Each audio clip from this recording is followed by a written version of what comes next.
मैदानाच्या दिशेने, परंतु त्या अगोदर पुन्हा एकदा आमच्या व्यासपीठाच्या दिशेने वळतोय. मायक्रोफोन वरती असतील श्रीकांत मोडिक.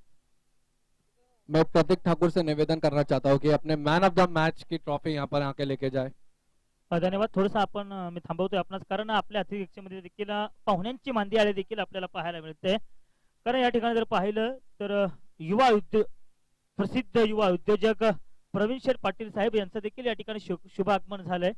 मी या ठिकाणी श्रीकांत फाळके साहेब यांना विनंती करतो की आपल्या शुभ हस्ते या ठिकाणी प्रवीण शेठ पाटील प्रसिद्ध युवा उद्योजक यांचा या ठिकाणी यथोचित मान सन्मान या ठिकाणी करायचा आहे.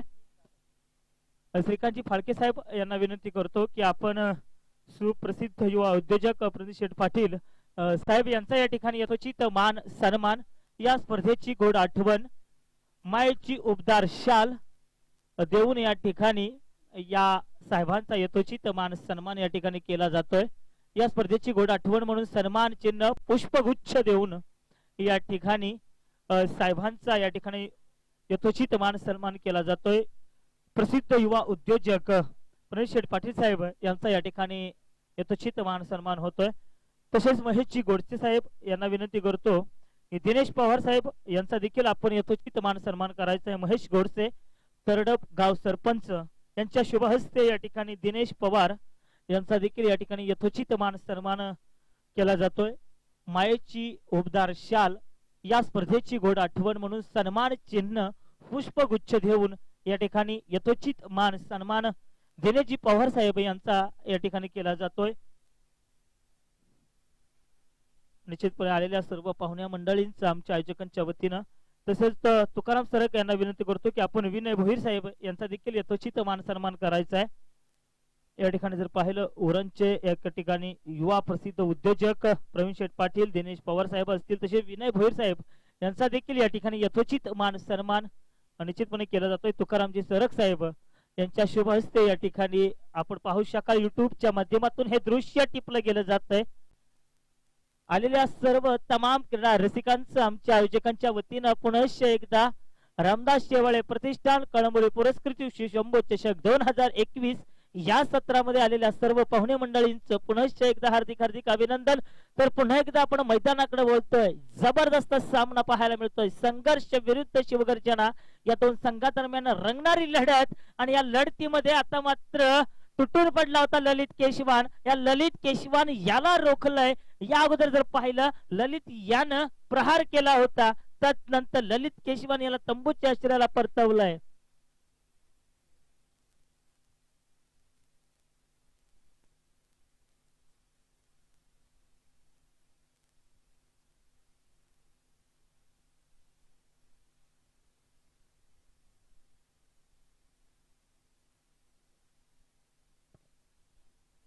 निश्चितपणे 11 धावावरती पाहायला मिळतात. कारण या अगोदर जर पाहिलं ललित उर्फ ललित केशवान यानं या मैदानावरती अक्षरशः हाकार वाजवला होता. तब्बल 32 धावांची उपयुक्त खेळी साकारली होती, ज्याच्यामध्ये 4 षटकार लगावले होते.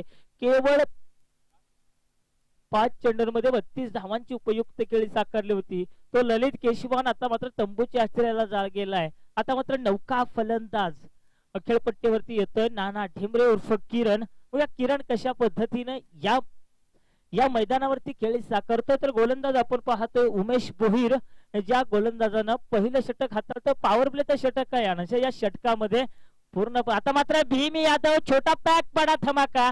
बघा मूर्ती लहान कीर्तिमान काय घणाघाती प्रहार करतोय. बघावं बघतच राहावं इतका सुंदर देखना फटका छोटा भीम अर्थात भीम यादव याच्या माध्यमातून पाहायला मिळतोय. संघाला घेऊन जातोय तब्बल 17 या धावसंख्येवरती. एक गडी बाद 17 धावा. बघा डावाची सुरुवात कशा प्रकारे करायची, कारण ललित केशवा सारखा मोठा तगडा फलंदाज तंबूच्या आश्रयाला गेल्यानंतर देखील कोणत्याही प्रकारचं प्रेशर रिलीज न करता अगदी दिल खुलासा हात खुले करून फलंदाजी करतो तो म्हणजेच भीम यादव. तर उमेश भोईर या गोलंदाजावरती आता मात्र प्रत्यहाला आता आक्रमण केलंय, रुद्ररूप धारण करतोय तो म्हणजे भीम. आता मला लेग स्टिक वरती टाकलेला चेंडू जवळपास लोकांच्या क्षेत्रामध्ये चेंडू जातोय. अतिशय देखणं क्षेत्ररक्षण पाहायला मिळतंय आणि एका धावेनं संघाच्या एकूण धावसंख्येत भर पडते. धावसंख्या जाऊन पोहोचते ती म्हणजेच एक गडी बाद 18 धावा. तर नागोरी चहावाले कुठे असतील त्यांनी आमच्या आयोजकांशी संपर्क साधायचा आहे. दत्तात्रय बोराटे उर्फ नागोरी, तसंच धीरज हे कुठे असतील त्यांनी देखील कॉमेंट्री बॉक्सशी संपर्क साधायचा आहे. शिवशंभू संघाचे धीरज कुठे असतील त्यांनी देखील आयोजकांशी संपर्क साधायचा. तसेच दत्तात्रय बोराटे सर्वांचे लाडके चाहते नागोरी चहावाले यांनी देखील आमच्या आयोजकांशी संपर्क साधायचा आहे. मित्रांनो, मैदानावरती जर पाहिलं एक काटेकी टक्कर पाहायला मिळते. दुसऱ्या फेरीतील हा दुसरा सामना आहे. सुहास आपण पाहतोय गोलंदाज जो वैयक्तिक कोठ्यातील पहिलं तर संघासाठी दुसरं षटक घेऊन आलाय. पहिल्या षटकामध्ये जर पाहिलं 1 गडी बाद 18 धावा धावफलकावरती पाहायला मिळतात. तर तिसऱ्या क्रमांकावरती वर्णी लागले किरण ढेंबरे याची, आणि किरण ढेंबरे हा मोठमोठे फटके बाजीमध्ये सक्षम मानला जातं या फलंदाजाला. ही त्याची ओळख आहे. आक्रमक शैलीची फलंदाजी करणं ही त्याची ओळख आहे. म्हणूनच की काय संघनायकानं किरण याची तिसऱ्या क्रमांकावरती वर्णी लागते. आणि ज्यावेळेस मैदानावरती तिसऱ्या क्रमांकाचा फलंदाज येतो त्यावेळेस तो खूप महत्वशील खेळाडू असं म्हटलं जातं. आता मात्र पॅडल स्वीप करण्याचा प्रयत्न क्षेत्ररक्षक त्या ठिकाणी आहे. आता मात्र डायरेक्ट हिट होत नाहीये. तितकी चांगली रनिंग बिटवीन विकेट. बघा या मैदानावरती धावा कुठून काढल्या जातात आणि निश्चितपणे धावा होत नाहीत, धावा कुठून काढाव्या लागतात आणि धावा कुठून काढल्या गेल्या जातात या दोन फलंदाजच्या माध्यमातून. 19 धावा धावफलकावरती पाहायला मिळतात. दुसरं षटक प्रगती पथकावरती. तर ऑन स्ट्राईक वरती प्रथमताच येतोय आक्रमक शैलीचा फलंदाज, ज्यानं अनेक वेळा या मैदान गाजवलंय. षटकारांचा बादशाह, जो षटकार मारण्यामध्ये माहीर आहे असा फलंदाज आपण पाहतोय किरण ढेंबरे उर्फ नाना. या नाना येणाऱ्या चेंडूचं स्वागत आणि समाचार कशा पद्धतीने करणार, तर एक उंचा प्रतीचा गोलंदाज आपण पाहतोय सुहास यमगर. या सुहास कशा पद्धतीनं गोलंदाजी या सामन्यामध्ये करणार. मात्र नाना यानं जरूर एक मोठा फटका लगावला. या चेंडूने अंतर गाठण्यामध्ये उंची गाठली. नाना सारखा फलंदाज तंबूच्या आश्रयाला जातोय. दुसरा षटका संघर्ष संघाला बसतोय.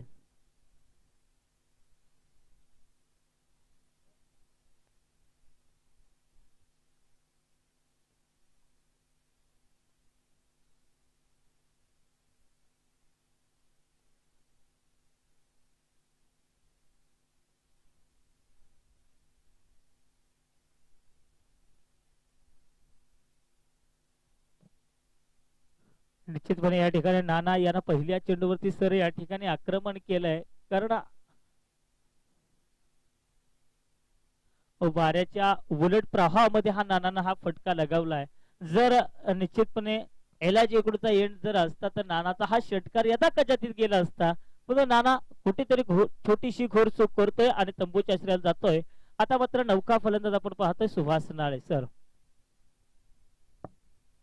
नक्कीच यावेळेस मात्र बॅकफूट पंच पाहायला मिळतोय. पहा भीम यादव खूप कॉन्फिडन्सली आज फलंदाजी करतोय. इथे मात्र दुसऱ्या धावेसाठीचा प्रयत्न आहे.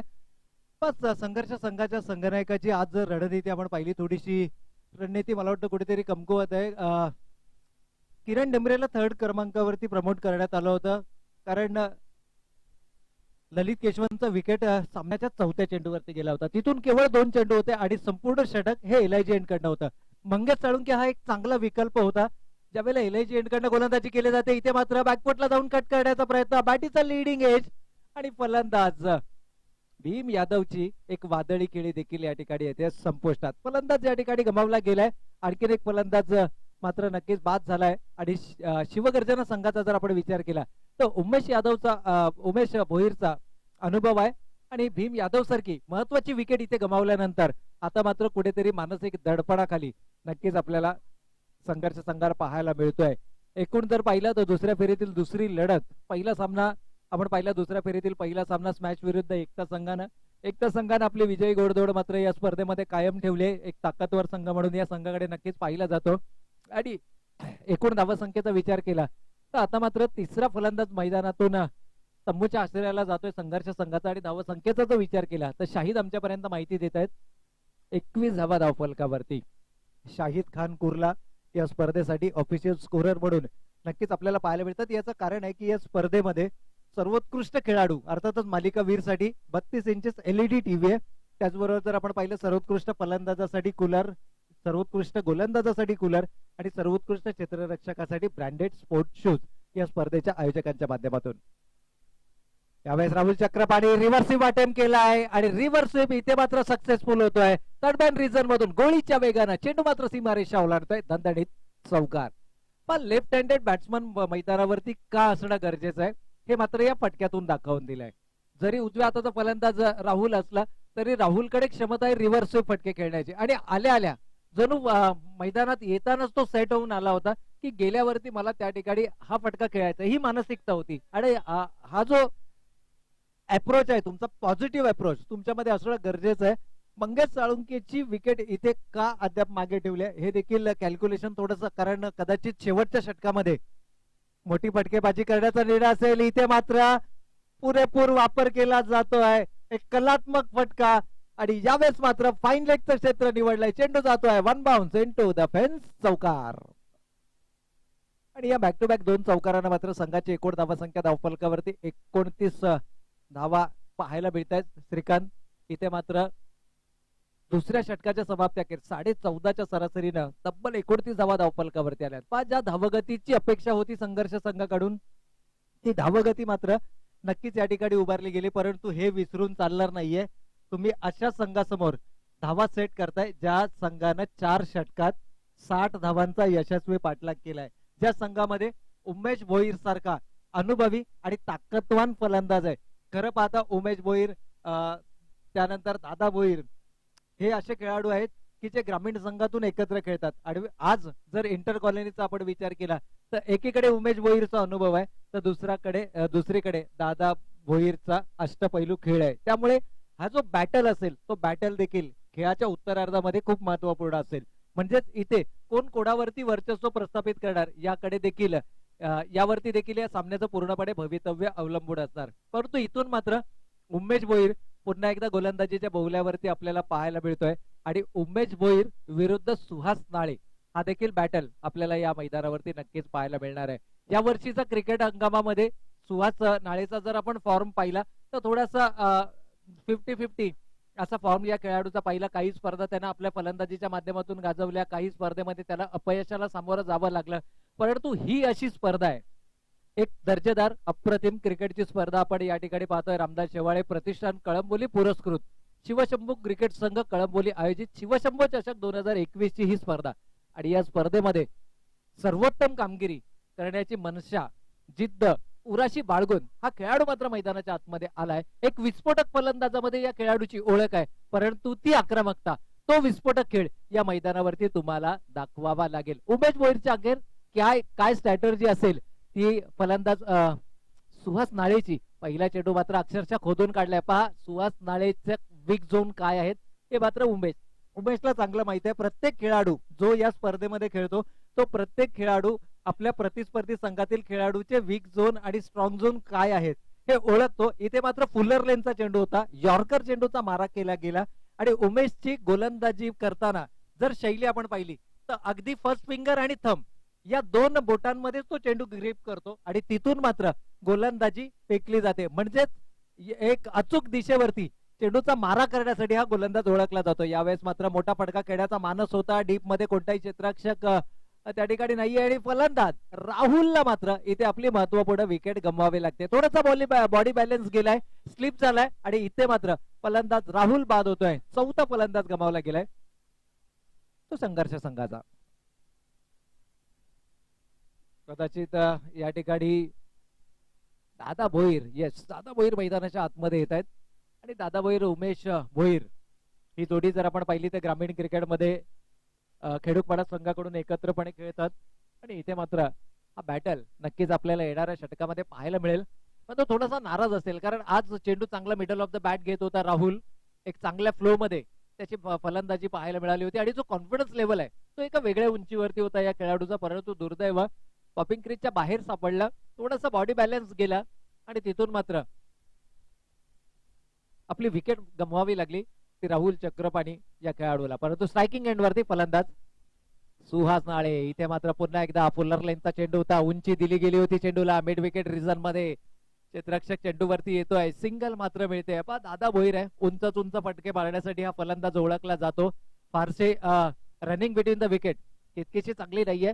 परंतु ज्यावेळेला दादा स्ट्रायकिंग एंडवरती असेल त्यावेळेला अपेक्षा दादाकडनं देखील नक्कीच केल्या जातील. या सिंगलनं संघाची एकूण धावा संख्या आघाडीचे 4 फलंदाज गमावल्यानंतर संघर्ष संघाची धावफलकावरती धावा आल्यात 32 धावा धावफलकावरती. तिसऱ्या षटकामध्ये पुनरागमन करण्याचा प्रयत्न हा नक्कीच गोलंदाज उमेश भोईरच्या माध्यमातून केला जातोय. प्रचंड संख्येनं क्रीडा रसिक या स्पर्धांचा आनंद लुटतायत. काही क्रीडा रसिक मैदानावरती येऊन तर काही क्रीडा रसिक मात्र घरूनच युट्यूबच्या माध्यमातून ही स्पर्धा अनुभवतायत. यावेळेस मात्र मोठा फटका, खेड्याचा मानस फटका फसलाय. क्षेत्ररक्षक झेलच्या खाली येतोय. कोणत्याही प्रकारची चूक नाहीये. रोशन मात्र या ठिकाणी झेल पूर्ण करतोय आणि फलंदाज दादा भोईरला इथे मात्र परतावं लागेल आणि उमेश मात्र आपल्या खेळाडूंना इशारा नक्कीच करतोय की दादा भोईरची महत्वपूर्ण विकेट इथे मात्र गमावली आहे आणि हा 5वा फलंदाज तंबूच्या आश्रयाला पाहायला मिळतोय तो संघर्ष संघाचा. पण संजय साळुंके संघामध्ये आहेत, परंतु मंगेश साळुंके माफ करा संघामध्ये आहेत, परंतु त्यांचा जो बॅटिंग ऑर्डर आहे कुठेतरी प्रमोट केलं जाऊ शकत होतं या खेळाडूला. परंतु धावगती अद्यापही आवाक्यामध्ये आहे. अजित नाळे सारखा आणखीन एक विस्फोटक फलंदाज या संघामध्ये आहे आणि सुहास नाळे या खेळाडूला आज मात्र स्वतःला सिद्ध करावं लागेल. या अगोदर या खेळाडूनं आपला चमकदार खेळ नक्कीच या मैदानावरती दाखवलाय, परंतु या वर्षीच्या क्रिकेट हंगामामध्ये पाहिजे तेवढी त्याची बॅट तळपलेली नाहीये. परंतु हा असा खेळाडू आहे की एक फटका जर त्यानं मिडल ऑफ द बॅट घेतला तर मात्र तो फॉर्म, तो जुना सुहास नाळे मात्र पुन्हा एकदा आपल्याला मैदानावरती नक्कीच पाहायला मिळेल. परंतु चॅलेंज असेल उमेश भोईरचं. उमेश भोईर ज्या पद्धतीने गोलंदाजीचा मारा करतोय इथे मात्र सुंदर चेंडू आहे, स्विंग अँड अ मिस. टप्पा पडल्यानंतर मात्र चेंडू दूर राहतोय. हेलिकॉप्टर उडवण्याचा प्रयत्न केला होता पण तो चेंडू बॅटचा कोणत्याही प्रकारचा संपर्क नाही आणि सरळ चेंडू जाऊन विसावतोय तो यष्टी रक्षकाच्या हातामध्ये. काहीशी कारणमंत्रणा मंगेश सिनियर मोस्ट खेळाडू आहे आणि इथून मात्र काहीशी कारणमंत्रणा जरूर दिली जाते. षटकाचा जर आपण विचार केला तर षटक क्रमांक 3 सुरू आहे. या षटकामध्ये फारसे मोठे फटके आले नाहीये, धावा देखील तितक्याशा आल्या नाहीयेत. त्यामुळे या शेवटच्या चेंडूवरती एक मोठा फटका नक्कीच अपेक्षा केली जाईल आणि ती क्षमता या फलंदाजामध्ये. परंतु उमेश, कौतुक करावं लागेल, उमेश अप्रतिम गोलंदाजीचा मारा केला जातोय. यावेळेस मात्र डीप मिड ऑफला चेंडू वळवला गेलाय. सिंगल मात्र मिळते आणि सिंगलनं षटकाचे होते सांगता आणि 3 षटकांच्या समाप्ती अखेर धावफलकावरती मात्र धावा येत आहेत 33 धावा. कौतुक करावं लागेल गोलंदाज उमेश भोईरचं. अवघ्या 4 धावा या षटकामध्ये आल्यात आणि त्याबरोबर 2 महत्वपूर्ण विकेट, एक दादा भोईरची विकेट त्यानं कमावली आहे आणि त्याचबरोबर सांघिक सफलता अर्थातच राहुल चक्रपाणी या खेळाडूला त्यानं तंबूच्या आश्रयाला पाठवलंय. म्हणजे जी कामगिरी होती ती कामगिरी मात्र ऍज अ संघनायक, captain is leading from the front. संघनायक मात्र या ठिकाणी कसा असायला पाहिजे, संघनायकाची काय भूमिका संघामध्ये असायला पाहिजे हे मात्र दाखवून दिलं गेलंय. परंतु अजूनही वेळ गेलेली नाहीये संघर्ष संघासाठीचा जर आपण विचार केला पण की बॅटिंग ऑर्डर मध्ये थोडासा बदलाव केला जाऊ शकत होता. एंड कोणत्या दिशेनं आहे, गोलंदाजी कोणत्या दिशेने केली जाते आणि त्यानुसार मात्र तुमच्या बॅटिंग ऑर्डर मध्ये चेंजेस करणं गरजेचं होतं. मला वाटतं पुन्हा एकदा मी म्हणेन की किरण डेंबरे ऐवजी जर मंगेश साळुंके मैदानामध्ये असते तर कुठेतरी धावफलकावरती वेगळं चित्र आपल्याला नक्कीच पाहायला मिळालं असतं. परंतु क्रिकेट आहे, प्रत्येक संघाच्या संघनायकाची एक वेगळी रणनीती असते आणि संघर्ष संघाचा जर आपण विचार केला तर गेली अनेक वर्ष हनुमंत चौधर साहेब या संघाचं नेतृत्व करतायत आणि हनुमंत चौधर यांचा जर विचार केला तर अनुभव आहे आणि हा असा अनुभवी संघनायक ज्यावेळेला एखादा प्लॅन मैदानावरती आखतो त्यावेळेला त्या प्लॅनच्या पाठीमागे काही ना काहीतरी मी म्हणेन की एक खेळी असते आणि ती खेळी मात्र काय आहे. कारण कदाचित अंतिम षटकासाठी मंगेश साळुंकेला राखून ठेवलं असावं, कारण येणारा गोलंदाज हा 3रा गोलंदाज असेल, तो या सत्रातील 4थं षटक फेकणार आहे.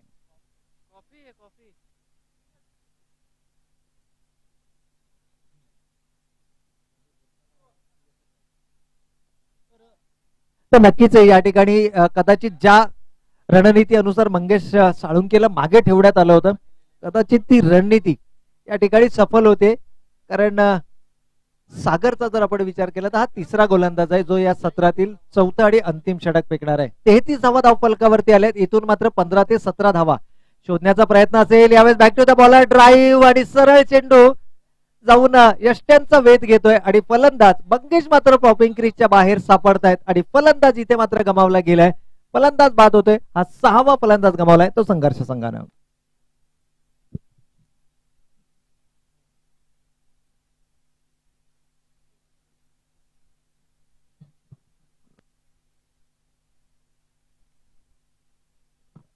इथे मात्र फलंदाज गमावला गेलाय. पहा खेळाडूंना विनंती आहे की आपण लगेच सामना सुरू करायचा आहे, कारण अजूनही या स्पर्धेमध्ये बरेचसे सामने खेळवणं बाकी आहे.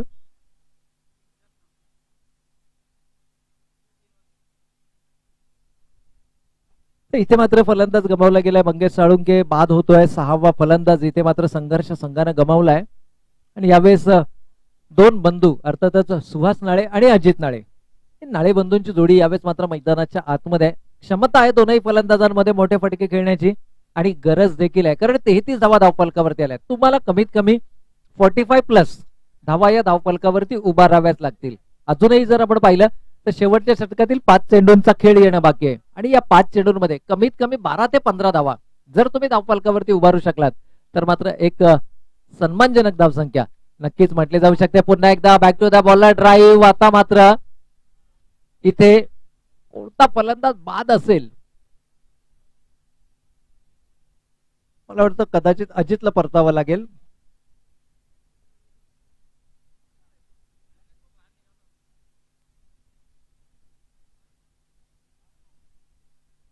पंचांचा निर्णय आलाय. सुहास नाळे मात्र या ठिकाणी बाद होते आणि अजित ऑन स्ट्राईक असेल.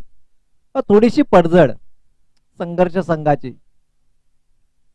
एक या स्पर्धेतला ताकदवान संघ म्हणून संघर्ष संघाकडे नक्कीच पाहिलं जातं, परंतु ज्या पद्धतीचा खेळ तिसऱ्या आणि चौथ्या षटकामध्ये पाहायला मिळाला, थोडासा बॅकफुटला हा संघ जरूर आहे.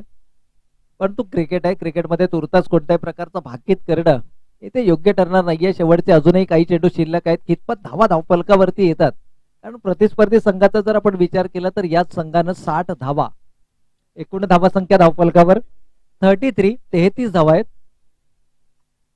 7 गडी या ठिकाणी बाद झालेत संघर्ष संघाचे.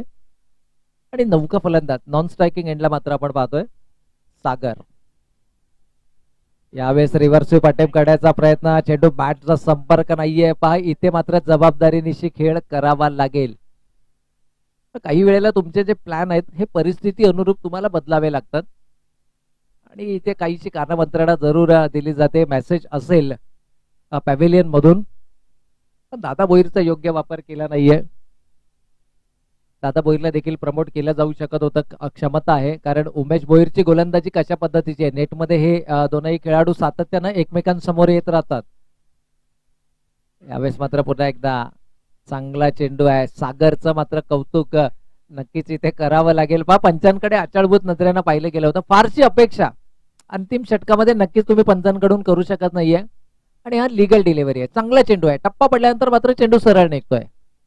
सलग चौथा निर्धाव चेंडू इथे मात्र फेकला गेलाय. पहिल्या 2 चेंडूवरती 2 फलंदाज बाद केले. तो नाही फलंदाज धावबाच्या स्वरूपामध्ये आले. सांघिक सफलता जरूर मिळाली. इथे मात्र शफल केलाय, क्रॉस द लाईन खेळण्याचा प्रयत्न, लाईन मिस केली गेली आहे.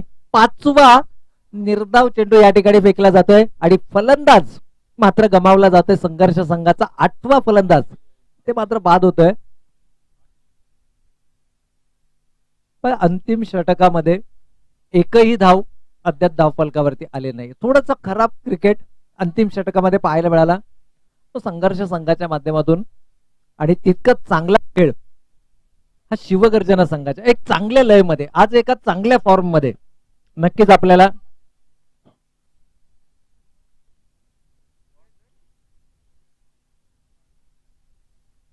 मुस्तफा. तर यावेळेस मात्र स्ट्रायकिंग एंडला येतोय फलंदाज मुस्तफा, एक चांगला क्षेत्ररक्षक आहे. परंतु आज फलंदाजीची संधी मिळते आणि इथे मात्र या स्पर्धेतली दुसरी मेडन ओव्हर फेकणारा गोलंदाज मात्र सापडतोय. गोलंदाज सागरच्या माध्यमातून तब्बल 3 फलंदाज बाद करत असताना निर्धाव षटक फेकण्याचा विक्रम इथे मात्र केला जातोय तो गोलंदाज सागरच्या माध्यमातून. अंतिम षटकामध्ये कोणत्याही प्रकारची धाव नाहीये. 4 षटकांच्या समाप्ती अखेर संघर्ष संघाची धावसंख्या मात्र धावफलकावरती पाहायला मिळते 7 गड्यांच्या मोबदल्यामध्ये. 8 गड्यांच्या मोबदल्यामध्ये 33 धावा धावफलकावरती पाहायला मिळतात. आणि इथून मात्र या धावा कशा पद्धतीने डिफेंड केल्या जाणार, कारण ज्या जबरदस्त फॉर्म मध्ये शिवगर्जना संघ या स्पर्धेमध्ये दाखल झालाय, 60 धावांचं उद्दिष्ट या अगोदरच्या सामन्यामध्ये लक्ष गाठलं गेलं होतं. तर या संघासमोर या 33 धावा कशा पद्धतीने डिफेंड केल्या जाणार याचं प्रत्यक्ष धावतं वर्णन खेळाच्या उत्तरार्धामध्ये नक्कीच मायक्रोफोनवरती आपल्या समोर जोडले जातील श्रीकांत मुळे.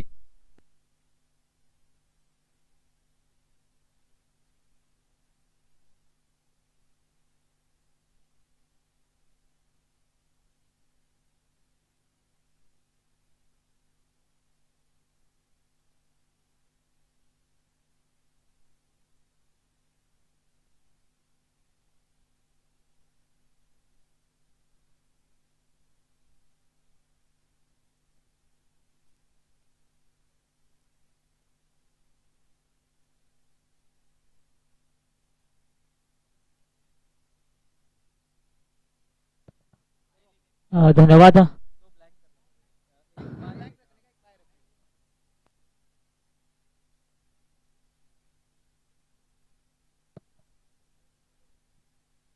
चला या ठिकाणी शिवगर्जना संघाने सलामीची जोडी मैदानामध्ये पाठवायची आहे. कारण जवळपास जरूर धावफलकावरती पाहायला गेलं तर एक सोपा आव्हानांचा पाठलाग जरूर करायचा असला तरी देखील इतकंच सोपं नसणार आहे सर. कारण संघर्ष संघ देखील तितका ताकदवार संघ आहे. संघर्ष संघाची जर जमेची बाजू कोणती असेल तर ही गोलंदाजी आहे. कारण यांच्यामध्ये दादा भोईर सारखा गोलंदाज, मंगेश साळुंके सारखे अतिशय अनुभवी तेज तर्रार गोलंदाज आहेत. परंतु वैभव मोहिते सारखा गोलंदाज आहे, भीम यादव सारखा गोलंदाज आहे, राहुल चक्रवाने देखील हा गोलंदाजी करतो. म्हणजे पर्याय या संघाकडे खूप आहेत. म्हणजे 33 ते 34 धावांचं पाठलाग करणं देखील इतकंच या ठिकाणी सोपं नसणार आहे ते म्हणजे शिवगर्जना संघासाठी. मग या धावांचा पाठलाग कशा पद्धतीने रोखला गेला जातोय. कारण 24 चेंडू 34 धावांचं जरूर आव्हान गाठायचं असलं तरी आता मात्र संघर्ष या ठिकाणी करावं लागेल तो म्हणजे संघर्ष संघाला. कारण संघर्ष केल्याशिवाय काही प्राप्त होत नाही. कारण धाडस करावं लागेल. कारण धाडस केल्याशिवाय काही साध्य होत नाहीये. कारण ज्याच्यात हिंमत त्यालाच किंमत. बघायचं कोणामध्ये किती किंमत आहे आणि हिंमत आहे. हिंमत दाखवावी लागेल. हिंमत आता मात्र संघर्ष संघ दाखवणार का. कारण एक 34 धावांचं एक सोपं आव्हान जरूर गाठायचंय. सलामीची जोडी मैदानामध्ये आले सुभाष आणि उमेश भोईर. या उमेश भोईरला कोण विसरणार ज्यानं अगदी पाठीमागच्या सामन्यामध्ये आपल्या फलंदाजीच्या माध्यमातून मंत्रमुग्ध करून ठेवलं होतं. 48 धावांची जबरदस्त खेळी साकारली होती तो उमेश भोईर. संघर्ष संघातील गोलंदाजांनी तर उमेश याला तर तंबूची असलेल्या लवकरात लवकर पाठवलं तर निश्चितपणे या सामन्यामध्ये शिरकाव करण्याची संधी जास्त प्राप्त होऊ शकते ते म्हणजे संघर्ष संघाला. परंतु उमेश भोईर या सामन्यामध्ये कशा प्रकारची या ठिकाणी फलंदाजी करणार, कशा पद्धतीने खेळ साकारणार, आक्रमक शैलीची फलंदाजी साकारणार युट्यूबच्या माध्यमातून आपण पाहू शकाल. आमच्या अतिथी कक्षेमध्ये या ठिकाणी प्रणित पाटील यांच्या समवेत छायाचित्रण केलं जातं. युट्यूबच्या माध्यमातून आपण पाहू शकाल. पनवेल टेनिस क्रिकेट.in या वेबसाईटच्या माध्यमातून आपण पाहतोय. उरणचे युवा उद्योजक प्रणित पाटील साहेब यांच्या समवेत सर्व कार्यकर्ते या ठिकाणी छायाचित्रणाचं काम केलं जातं या साहेबांच्या समवेत. तर मैदानावरती देखील तितकीच चांगली लढत पाहायला मिळणार आहे. कारण एकीकडे संघर्ष संघ जो पहिल्या सत्रामध्ये थोडासा अपयशी ठरलाय परंतु पहिलं सत्र संपलं जरी असलं तरी देखील दुसऱ्या सत्रामध्ये कमवण्याची संधी जरूर आहे. आणि संधी निश्चितपणे दुसऱ्या सत्रामध्ये मिळवणार का तो म्हणजे संघर्ष संघ. कारण शिवगर्जना संघ देखील तितकाच तुल्यबळ संघ आहे. कारण या स्पर्धेतील सर्वोच्च धावसंख्या 60 आणि या 60 धाव्याचा यशस्वीरित्या पाठलाग केला होता. या संघामध्ये या सर्वातील सर्वोच्च धावसंख्या उभारणारा फलंदाज आहे तो म्हणजे उमेश भोईर. हा उमेश भोईर आता मात्र या सामन्यामध्ये कशा प्रकारची खेळी साकारणार. कारण एक सोपं आव्हान गाठायचंय. कोणत्याही प्रकारची पडझड न करता डावाला सुरुवात करून देईल की आपली मूळची ओळख आहे आक्रमक शैलीची फलंदाजी करणं तशा प्रकारची फलंदाजी या मैदानावर साकारेल. चला या ठिकाणी मैदानावरती पंचांना विनंती असेल सामना लगेच चालू करायचा आहे. वैयक्तिक कोट्यातील पहिलं तर सांघिक पहिलं षटक कोणता गोलंदाज असणार आहे. कारण या संघाकडे पर्यायी जर गोलंदाज पहिले तर सागर कानडे हा देखील गोलंदाजी करतो. राहुल चक्रपाणी आहे, दादा भोईर आहे, मंगेश साळुंके, वैभव मोहिते, भीम यादव देखील वेळ प्रसंगी आपण कित्येक वेळा पाहिलं हा देखील फिरकीचा जादूगार म्हणून देखील या गोलंदाजाकडे या खेळाडूकडे देखील पाहायला मिळतं. म्हणजे संघर्ष संघाचं मुख्य अस्त्र कोणतं असेल तर ती गोलंदाजी आहे. निश्चितपणे या ठिकाणी शिवगर्जना संघासाठी देखील इतकंच सोपं नसणार आहे. ते म्हणजे या धावांचा पाठलाग करणं. आता मात्र या सामन्यामध्ये जिंकायचं असेल तर संघर्ष संघाला पूर्णपणे 100% योगदान द्यावं लागेल. गोलंदाजाला सक्सेस ठरायचं असेल तर क्षेत्ररक्षण देखील तितक्या चांगल्या पद्धतीने सजवावं लागेल. चला या ठिकाणी पंत सामना चालू करून घ्यायचा आहे लगेच, कारण सलामीची जोडी मैदानामध्ये आपण पाहतो. उमेश भोईर हा जबरदस्त फॉर्म मध्ये. या उमेश भोईर आपण कळस खंडच्या मैदानावरती उद्या पाहणार आहोत. अंतिम दिवस असणार आहे या मैदाना, सॉरी या ठिकाणी उद्या मंगळवारी हा अंतिम दिवस आहे, पण उद्याच्या दिवसामध्ये कळसखंड या ठिकाणी रायगड प्रीमियर लीग आहे, त्या ठिकाणी देखील आपण उमेश भोईर या खेळाडूला रायगड प्रीमियर लीग मध्ये पाहणार आहोत. परंतु रायगड प्रीमियर लीग मध्ये पाहणार, परंतु या छत्रपती शिवाजी महाराज क्रीडांगणावरती आजच्या दिवसामध्ये कशा प्रकारची खेळी साकारतो याच्यावरती सर्वांच्या नजर आहेत. रामदास शेवाळे प्रतिष्ठान कळंबोली पुरस्कृत शिवशंभो चषकामध्ये आता मात्र कशा पद्धतीने खेळी साकारेल तो म्हणजेच उमेश भोईर. तर गोलंदाज आपण पाहतोय दादा भोईर, निश्चितपणे खेडोपाडचे दोन्हीही कोहिनूर हिरे आता मात्र या मैदानावरती आपल्याला पाहायला मिळतात. आता मात्र ट्रॅप रचला होता, मोठी शिकार गळायला लागली आहे, पूर्णपणे साक्षात ठरलाय. बघा पाहू शकाल काय आनंद आहे. या विकेटची किंमत किती आहे या संघर्ष संघाला माहिती आहे. कारण दादा भोईर याची वर्णी का लागली असावी, कारण दादा भोईर याला निश्चितपणे उमेश भोईर याच्या खोड्या जाणीव या ठिकाणी माहिती आहे. म्हणूनच की काय संघनायकानं दादा भोईर या गोलंदाजाची वर्णी लावली आणि दादा भोईर यानं सिद्ध करून दाखवलं की या ठिकाणी मी उमेश भोईर सारख्या फलंदाजा तंबूच्या आश्रयाला परतू शकतो, आणि हे त्यानं पहिल्या चेंडूवरती दाखवून दिलंय. जबरदस्त या ठिकाणी गोलंदाजी पाहायला मिळाली, कारण फ्रायटेड चेंडू होता, आमंत्रण होता, फुलटॉस प्रतीचा चेंडू होता, नेटचा फायदा उचलता आला नाहीये.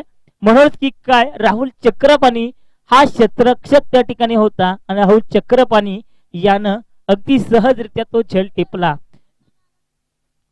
0 या धावसंख्येवरती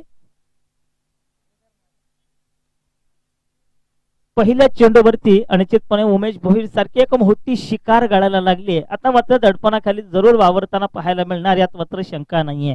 कारण मी आधीच म्हटलं होतं जरी सोप्या धावांचा पाठलाग करायचा असला तरी इतकंच सोपं नसणार आहे. कारण या मैदानाचा या अगोदर देखील इतिहास आहे. ज्यावेळी कमी धावसंख्येचे सामने झाले त्यावेळी ते सामने नेहमी उत्कंठावर्धक शेवटच्या चेंडूपर्यंत पाहायला मिळालेत. तशा पद्धतीचा सामना या स्पर्धेच्या माध्यमातून देखील पाहायला मिळेल का असा प्रश्न उपस्थित होतोय. कारण पहिल्या चेंडूवरती दादा भोईर यांनी स्वतःची प्रचिती दिली आहे, आपली ओळख निर्माण केली आहे. उमेश भोईर सारख्या फलंदाजाला तंबूच्या आश्रयाला पाठवलंय. आता मात्र पुन्हा एकदा आता मात्र एक मोठा फटका, नाना डेमरे त्या ठिकाणी तैनात आहे. चेंडू जातोय सीमेरेषे बाहेर, 6 धावन करता.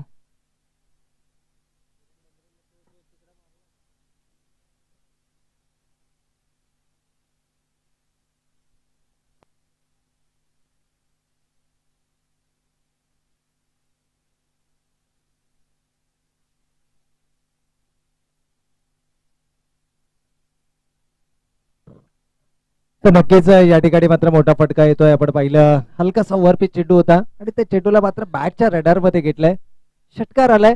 पहिला फलंदाज उमेश भोईर जरी गमावला असला तरी श्रीधर हा फलंदाज यावेळेस मात्र स्ट्रायकिंग एंडला आपल्याला पाहायला मिळतोय. एक युवा खेळाडू आहे आणि खऱ्या अर्थानं जर पाहिलं तर यंग टॅलेंट म्हणून या खेळाडूकडे नक्कीच पाहिलं जातं. सुहास यमकर अजूनही नॉन स्ट्रायकिंग एंडला आपल्या संधीची वाट पाहतोय. यावेळेस मात्र फटका फसला आहे, परंतु क्षेत्ररक्षक तैनात नाहीये. चेंडू जातोय one bounce into the fence. षटकारानंतर मात्र येतोय खणखणीत चौकार.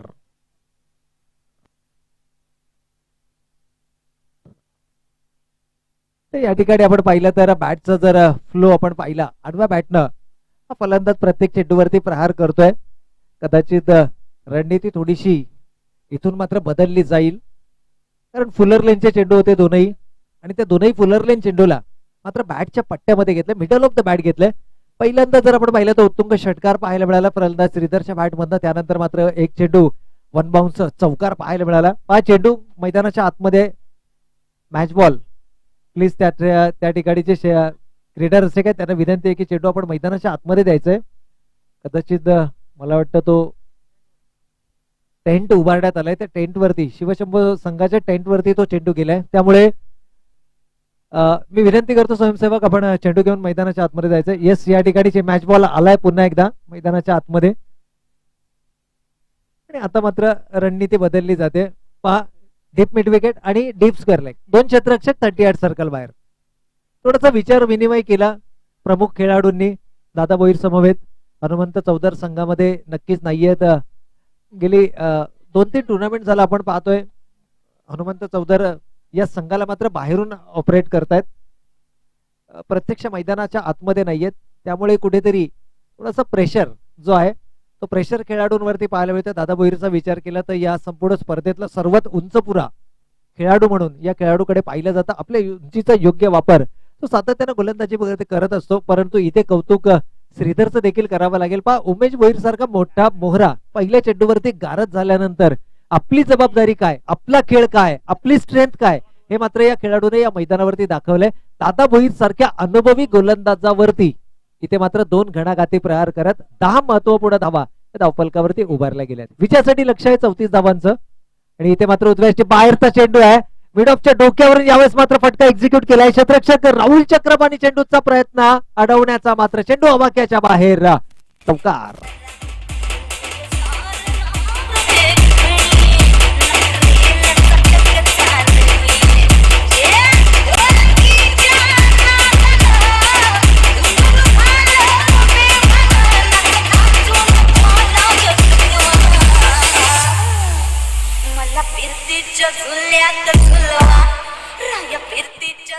Thank you DJ. तर या ठिकाणी मात्र आपण पाहतोय चौफेर फटकेबाजी करण्याची क्षमता माझ्या फलंदाजीमध्ये हे दाखवून देणारा हा फटका होता. पहिले 2 फटके जर आपण पाहिले तर मिड विकेट रिजन मधून चेंडू षटकार लगावला, त्यानंतर स्क्वेअर लेग रिजन मध्ये 1 बाउन्स चौकार आला आणि त्यानंतर मात्र मिड ऑफच्या डोक्यावरून हा चेंडू मात्र टचवला आणि लॉंग ऑफ रिजन मध्ये मात्र चौकार पाहायला मिळाला. एकूण धावा आल्या 14. यावेळेस मात्र पुन्हा एकदा क्षेत्ररक्षक केवळ दर्शक बनून चेंडू 1 bounce into the fence. चौकार.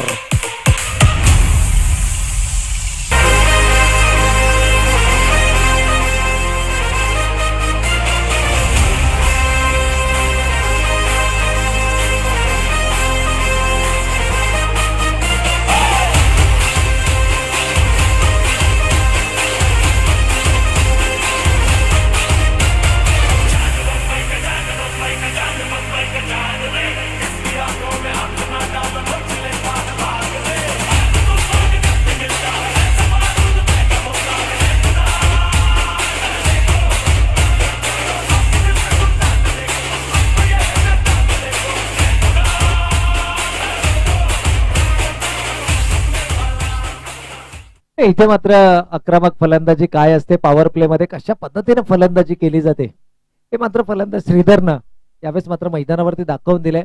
विजयासाठी अवघ्या 34 धावांचं लक्ष आणि तब्बल 18 धावा आतापर्यंत धावफलकावरती आल्या, ज्यामध्ये बॅक टू बॅक 3 चौकार. दादा भोईर सारख्या गोलंदाजावरती इथे मात्र आक्रमण केलं गेलंय. फलंदाज श्रीधर एक युवा खेळाडू आहे आणि या खेळाडूचं मात्र नक्कीच कौतुक केलं जाईल. यावेळेस पुन्हा एकदा त्याच गतीनं थोडासा शॉर्ट ऑफ गुडलेन स्पॉट वरती चेंडू ठेवला, तिथून मात्र स्विंग पाहायला मिळाला आणि सरळ चेंडू जाऊन विसावला तो एसटी रक्षकाच्या हातामध्ये. पहिल्या षटकाची होती सांगता आणि पहिल्या षटकाच्या समाप्ती अखेर धावफलकावरती मात्र धावा आल्यात त्या 18 धावा. इक्वेशन जर आपण अजूनही पाहिलं तर 34 धावांचं लक्ष आहे विजयासाठी, म्हणजे येणारे 18 चेंडू आणि अजूनही 16 धावांची गरज. येणारे 18 चेंडू 16 धावा. इथून देखील सामन्यामध्ये शिरकाव करण्याचा कशा पद्धतीने प्रयत्न केला जाणार, कारण एकंदर जर आपण विचार केला तर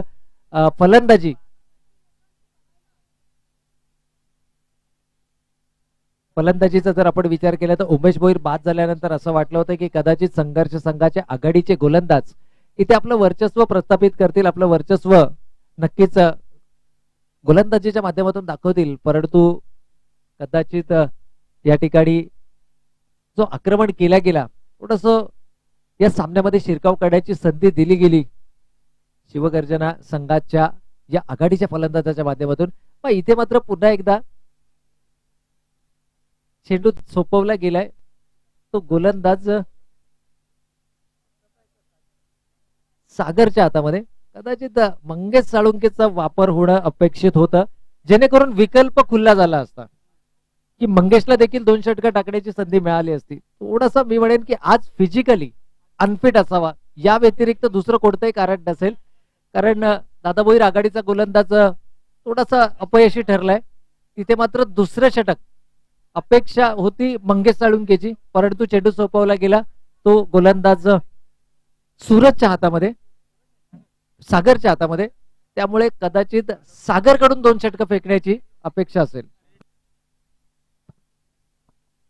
तर नक्कीच या ठिकाणी व्यासपीठावरती आपण पाहतोय सन्माननीय सागरजी मुळीक साहेब, युवा उद्योजक, यांचं देखील या ठिकाणी शुभागमन झालंय. तर या स्पर्धेच्या आयोजकांच्या माध्यमातून मी मान्यवरांचं या ठिकाणी या स्पर्धेच्या निमित्तानं मनपूर्वक आणि हार्दिक हार्दिक स्वागत करतो. मान्यवरांना विनंती असेल की आपण आमच्या अतिथी कक्षामध्ये येऊन स्थानापन्न व्हायचं आहे. तर येणारे 18 चेंडू 16 धावांची गरज. गोलंदाज सागरच्या हातामध्ये मात्र या ठिकाणी चेंडू सोपवला गेला. पहा पहिला चेंडू थोडासा ग्रीप कुठेतरी अभिवडेल की गमावली गेली आहे. रणनीती आज एका वेगळ्या रणनीतीनुसार संघर्ष संघ या स्पर्धेमध्ये पाहायला मिळतोय. कदाचित जे कॉम्बिनेशन आहे, कारण सामन्याचा जर आपण विचार केला तर शिवगर्जना संघ ज्यानं 60 धावा या स्पर्धेमध्ये चेस केल्यात, पहिला विजय संपादित केलाय. त्यानंतर मात्र दुसरा सामना खेळतोय आणि दुसऱ्या सामन्यामध्ये मात्र एक मापक लक्ष आहे.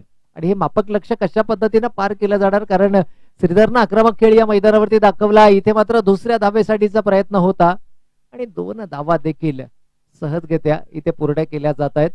2 धाव्यांच्या बरोबरीनं संघाची एकूण धावसंख्या धावफलकावरती येते 20. विजयासाठी अजूनही 14 धावांची गरज येणाऱ्या 17 चेंडूंमध्ये. 20 धावा धावफलकावरती आल्या. 20 रन्स ऑन द बोर्ड. पहा इथे सागरच्या हातामध्ये पोला गेलाय. म्हणजेच सागरचा जर आपण विचार केला दादा भोईरकडनं ऐदर तुम्हाला 2 षटकं पूर्ण करावी लागतील किंवा सागरकडून तुम्हाला 2 षटकं पूर्ण करावी लागतील. इथे मंगेश साळुंकेला गोलंदाजीची संधी मिळणार का, हा देखील एक मोठा प्रश्न असेल. परंतु यावेळेस पल्लो स्कोप केलाय, पॅडल स्कोपचा वापर आणि चेंडू मात्र जातोय फाईन लेग रिजन मधून सीमारेषा ओलांडताना चौकार. ऋषिकेश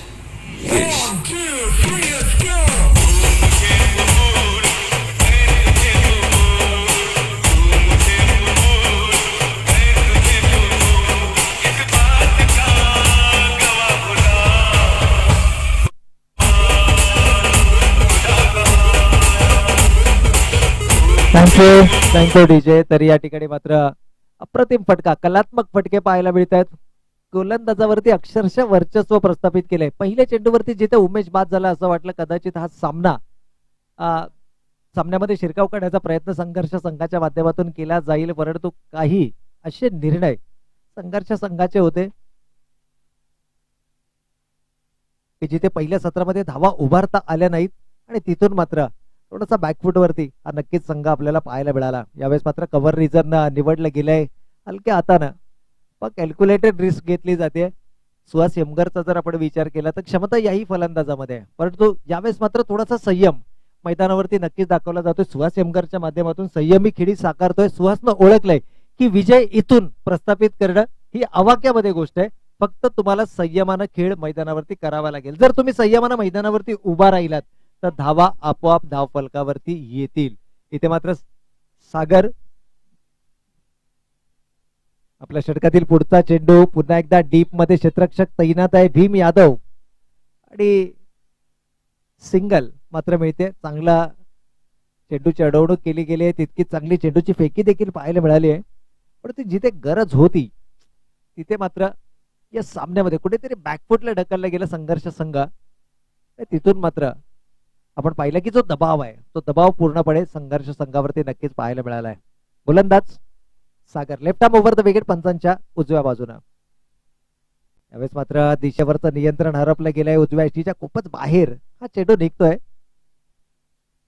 आणि गोलंदाज मंगेश मात्र गोलंदाजाशी संपर्क साधतोय. काहीशी काना मंत्रणा जरूर दिली जाते. एकूण धावांचा विचार केला तर धावा आल्यात 27. अजूनही 7 धावांची गरज आहे हा सामना जिंकण्याकरता. षटक क्रमांक 2 या ठिकाणी सुरू आहे आणि यानंतर मात्र तब्बल 2 षटक बाकी आहेत. म्हणजे येणारे 14 चेंडू 7 धावांची गरज. 14 चेंडू 7 धावा. अंतिम षटकामध्ये धावा आल्या नाहीत, तिथे मात्र संघर्ष संघ कुठेतरी बॅकफुटवरती ढकलला गेला. यावेळेस मात्र अप्रतिम टायमिंग. पण क्षेत्ररक्षक प्रयत्न देखील करत नाहीयेत आणि चेंडू मात्र 4 धावांसाठी.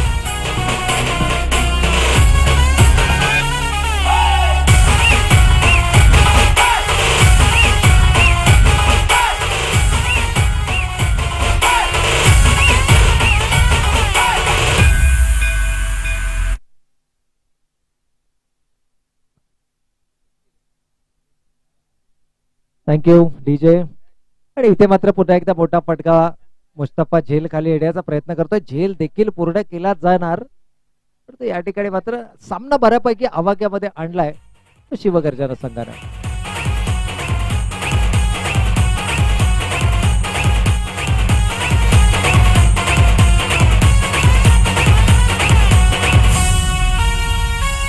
आई दर्शन घेन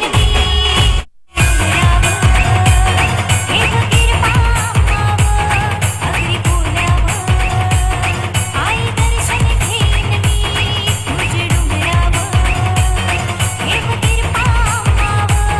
अगदी पोल्यावर आज गुलालावर विन माय तुझे देवलावर सारी नेसून हिरवी गार नाय माझी बसली उमऱ्यावर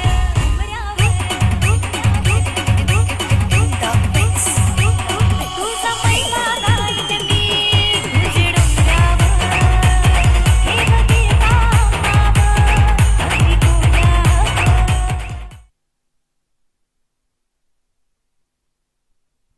हॅलो.